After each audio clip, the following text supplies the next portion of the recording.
L&T finance के management से अब हम बातचीत करने वाले हैं। कंपनी अपने एक्सपेंशन प्लान्स को लेकर क्या कुछ करके चल रही है, इंडस्ट्री को लेकर किस तरह के सेंटिमेंट्स डेवलप हो रहे हैं।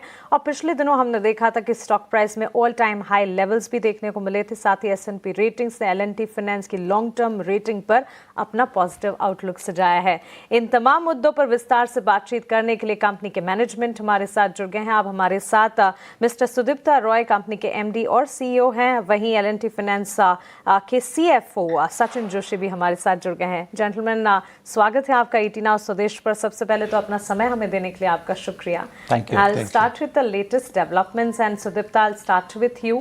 जिस तरह के सेंटिमेंट्स इस वक्त इंडस्ट्री में डेवलप हो रहे हैं, particularly for the BFSI sector, जहां पर प्रेशर लास्ट फ्यू क्वार्टर्स में देखने को मिला है, several downgrades owing to margin pressure, किस तरह से देख रहे हैं आप मार्केट सेंटिमेंट्स को इस वक्त?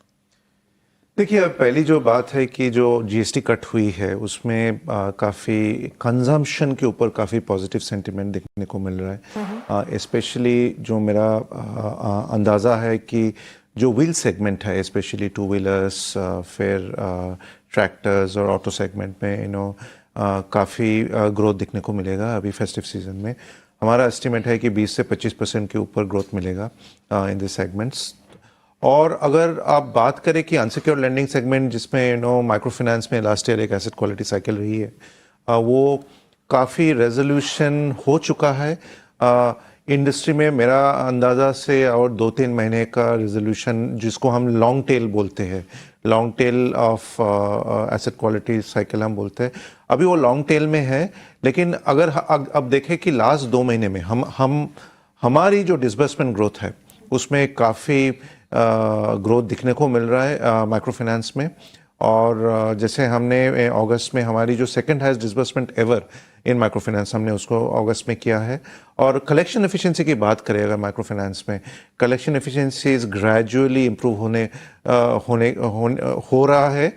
और अगस्त में हमारी कलेक्शन एफिशिएंसी, हमारी ऑर्गेनाइजेशन की कलेक्शन एफिशिएंसी काफ़ी अच्छी रही है, अबाव 99.5% रही है कलेक्शन एफिशिएंसी।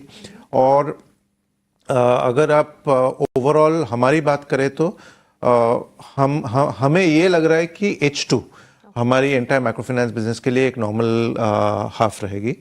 और दूसरा अगर देखिए unsecured lending, specially personal loans etcetera, वो लास्ट ईयर में भी काफ़ी एसेट क्वालिटी के इश्यूज थे काफ़ी लेंडर्स में। वो जो, और रिजर्व बैंक ऑफ इंडिया ने काफ़ी क्लेम किया था अनसिक्योर्ड लेंडिंग के ऊपर, दैट ऑल्सो हैज़ रिजॉल्व, वो काफ़ी रेजोल्यूशन हो चुका है।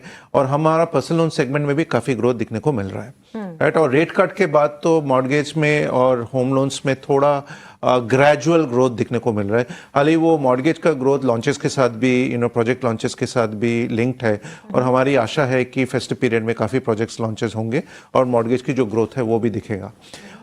ओवरऑल समराइज अगर करें तो H2 BFSI के लिए H1 से मच बेटर रहेगा। जितना एसेट क्वालिटी स्ट्रेसेस थे वो काफ़ी रेजोल्यूशन हो चुका है, या रेजोल्यूशन नेक्स्ट 2-3 महीने में फाइनल स्टेजेस ऑफ रेजोल्यूशन में है।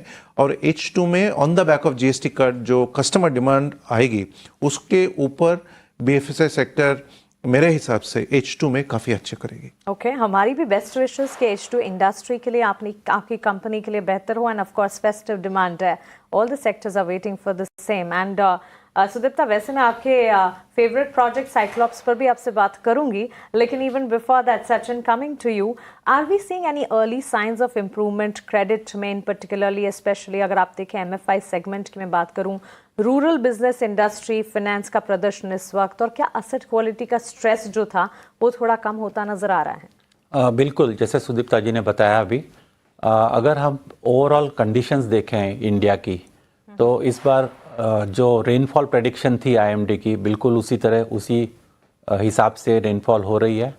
कुछ डिस्ट्रिक्ट ऐसे हैं जहाँ पे कुछ थोड़ी ज़्यादा हुई है, लेकिन अभी तक ऐसे सुनने में नहीं आया कि उसकी वजह से कुछ खास नुकसान हो रहा है। इस तरह की रेनफॉल अगर होती है तो यूजुअली आपको अगली 2 से 3 क्रॉप साइकिल्स के लिए इसकी सहायता मिलती है। तो हमारा अनुमान है कि दी गुड रेनफॉल अलॉन्ग विथ जो दूसरी स्टेप्स लिया है, जैसे रिजर्व बैंक ऑफ इंडिया ने रेट कट्स ऑलरेडी शुरू कर दी है, उसके अलावा RBI सिस्टम में भी काफ़ी लिक्विडिटी रख रहे हैं, ऑलमोस्ट 3 ट्रिलियन कि सिस्टम लिक्विडिटी हमेशा रहती है यहाँ पर। तो CRR कट के बारे में भी RBI ने अनाउंस किया था। तो ये सारी चीज़ें plus reserve bank of India also ये जो भी स्टेप्स ले रही है उसकी वजह से ग्रोथ काफ़ी पुश होने वाली है। अब GST कट का भी समय आ गया है और मुझे लगता है कि जो भी चैलेंजेस अभी तक आई थी, खास करके माइक्रो फाइनेंस सेक्टर जहाँ पे हमारा वी आर इन टॉप 3, हमने काफ़ी अच्छा प्रदर्शन किया है, लेकिन फिर भी तकलीफ़ें थी। पिछले 4 से 5 क्वार्टर्स तकलीफ़ें थी। वो धीरे धीरे जैसे कम होगी वैसे वैसे आप देखेंगे कि H2 में काफ़ी हद तक ग्रोथ वापस आ जाएगी। GST कट जैसे ही डिक्लेयर होगा 22 से इम्प्लीमेंट हो जाएगा, हम देख रहे हैं कि काफ़ी हद तक जो भी सेल्स होना है लोग एक्चुअली वेट कर रहे हैं उसके लिए, गुड न्यूज़ के लिए। और गवर्नमेंट ने रियली एक अच्छा दिवाली का उपहार दिया है लोगों के लिए। बिल्कुल, PM मोदी जी ने अनाउंस किया था 15 अगस्त के मौके पर, उन्होंने दिवाली बोनांजा की बात कही थी और उस वादे को निभाया ज़रूर है। Coming to project Cyclops, Sudipta, सबसे पहले तो हमारे व्यूअर्स इंटरेस्ट के लिए बताएं कि एग्जैक्टली ये क्या है और किस तरह के बेनिफिट्स हैं जो कि कंपनी रीप कर पाएगी इस प्रोजेक्ट से। देखिए, प्रोजेक्ट साइक्लोप्स जो है, हम शॉर्ट फॉर्म साइक्लोप्स ही बोलते हैं उसको इंटरनली, एक advanced AI/ML based credit underwriting engine है। इसमें हम जो क्या करते हैं, पहले आप ट्रेडिशनल जो अंडरराइटिंग के मेथड्स है और ट्रेडिशनल जो कस्टमर को जब हम असेस करते हैं उसका method for a long time, बहुत दिनों तक सिर्फ क्रेडिट ब्यूरो के बेसिस पे आधार पे हम असेस करते थे। लेकिन अभी क्या है कि इंडिया में जो डिजिटल डेटा अवेलेबल है वो काफ़ी हाई है। तो हम प्रोजेक्ट साइक्लोप्स में क्या करते हैं, हम कस्टमर का क्रेडिट ब्यूरो, सिर्फ क्रेडिट ब्यूरो ही नहीं देखते हैं, हम कस्टमर का अकाउंट एग्रीगेटर से उनका बैंक अकाउंट भी देखते हैं और कस्टमर की जितनी ऑल्टरनेट डेटा है जो अवेलेबल है, राइट, जो और कस्टमर जिसको हमको ऑथोराइज करते हैं यूज़ करने के लिए, वो भी हम लेते हैं।